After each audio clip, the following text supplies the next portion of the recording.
మీ కుటుంబంతో సరదాగా గడపాలనుకుంటున్నారా? అలల సోయగాలు తిలకించాలనుకుంటున్నారా? ప్రకృతి అందాలు చూడాలనుకుంటున్నారా?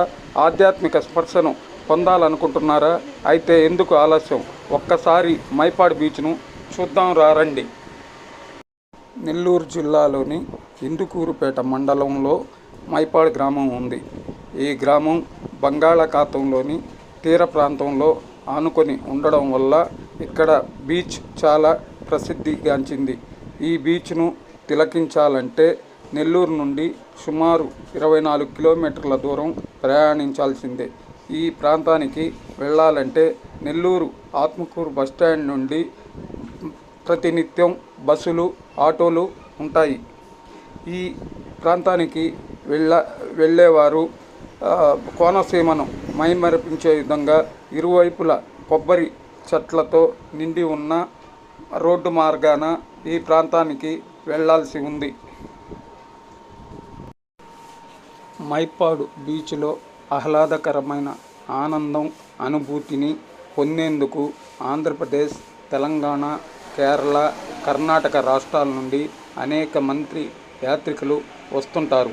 పౌర్ణమి, అమావాస్య నాడు అలల తాకిడి అధికంగా ఉండడంతో ఈ ప్రాంతంలో ఎలాంటి అవాంఛనీయ సంఘటనలు జరగకుండా పోలీసులు బీచ్లో ప్రత్యేక నిఘాను ఏర్పాటు చేస్తారు. అంతేకాకుండా ఈ ప్రాంతంలో నివసించే జాలర్లు వేటపైనే ఆధారపడి జీవిస్తుంటారు. ఈ ప్రాంతాన్ని తిలకించేందుకు వచ్చే యాత్రికుల కొరకు ఆంధ్రప్రదేశ్ టూరిజం శాఖ వారు ప్రత్యేక వసతి భవనాలను ఏర్పాటు చేసి ఉన్నారు. ఈ భవనాల్లో అన్ని వసతులు సమకూరి ఉన్నాయి. అంతేకాకుండా వాహన పార్కింగ్ ప్రదేశాలు కూడా ఉన్నాయి. దీంతో యాత్రికులకు ఎలాంటి ఇబ్బంది లేకుండా ఈ ప్రాంతంలో విశ్రాంతి తీసుకునే అవకాశం కూడా ఉంది. ఈ ప్రాంతానికి వచ్చే యాత్రికుల్లో ఆధ్యాత్మిక భావాన్ని పెంపొందించేందుకు ఆ ప్రాంతానికి చెందిన నాగరాజపల్లి వెంకటకృష్ణయ్య, హైమావతి దంపతులు ఆ ప్రాంతంలో శ్రీ భ్రమరాంబిక మల్లికార్జున స్వామి ఆలయాన్ని 2015లో నిర్మించారు. అప్పటి నుంచి ఈ ఆలయంలో ప్రతినిత్యం పూజలు జరుపుతూనే ఉన్నారు. పౌర్ణమి, శివరాత్రి నాడు ఈ ఆలయంలో ప్రత్యేక పూజలు నిర్వహిస్తారు. అంతేకాకుండా ఈ ఆలయానికి అనుసంధానంగా విఘ్నేశ్వరుడు, సుబ్రహ్మణ్యం స్వామి, రామలింగేశ్వరుడు, వైద్యనాథేశ్వరుడు, త్రయంబకేశ్వరుడు, కాశీ విశ్వేశ్వరుడు, భీమేశ్వరుడు, కేదారనాథుడు, కాళేశ్వరుడు, మహాకాళేశ్వరుడు, మల్లికార్జున స్వామి, సోమేశ్వరుడు, శ్రీకాళహస్తీశ్వరుడు, అమర్నాథ హిమలింగేశ్వరుడు ఆలయాలను నిర్మించారు. ప్రతిరోజు ఉదయం 8 గంటల నుండి రాత్రి 7 గంటల వరకు ఈ ఆలయంలో ప్రత్యేక పూజలు నిర్వహిస్తూనే ఉంటారు. దీంతో ఈ ప్రాంతానికి వచ్చే యాత్రికులు సముద్ర స్నానాలు ఆచరించి ఈ ఆలయాల్లో ప్రత్యేక పూజలు చేయిస్తుంటారు. అంతేకాకుండా యాత్రికులతో పాటు ఇక్కడికి వచ్చే భక్తుల కొరకు ఆలయ ధర్మకర్త అన్ని వసతులను ఆలయం వద్దనే ఏర్పాటు చేశారు.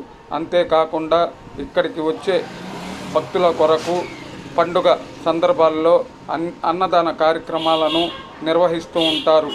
ఈ కార్యక్రమానికి అనేక మంది దాతలు వారి వారి సహాయ సహకారాలను అందిస్తుంటారని పలువురు తెలుపుతున్నారు. అంతేకాకుండా ఇక్కడకు వచ్చే భక్తుల సౌకర్యార్థం వారికి ఎలాంటి ఇబ్బంది కలగకుండా శివరాత్రి నాడు ప్రత్యేక పోలీస్ బృందంతో గట్టి ఏర్పాట్లను చేపడతారు. అలాగే ఈ ఆలయంలో నిర్మించి ఉన్న శివలింగానికి ప్రత్యేకించి మహాశివరాత్రి నాడు వేలాది మంది భక్తులు పాలాభిషేకాలు, అభిషేకాలు చేయించడం ఆనవాయితీ. అంతేకాకుండా ఈ ఆలయానికి అనుసంధానంగా ఉన్న ఆలయాలలో ప్రత్యేక పూజారులను ఏర్పాటు చేసి ఇక్కడకు వచ్చే భక్తులకు, యాత్రికులకు వారి వారి నామాలతో, గోత్రాలతో ప్రత్యేక పూజలు, అభిషేకాలు, అర్చనలు చేయిస్తుంటారు.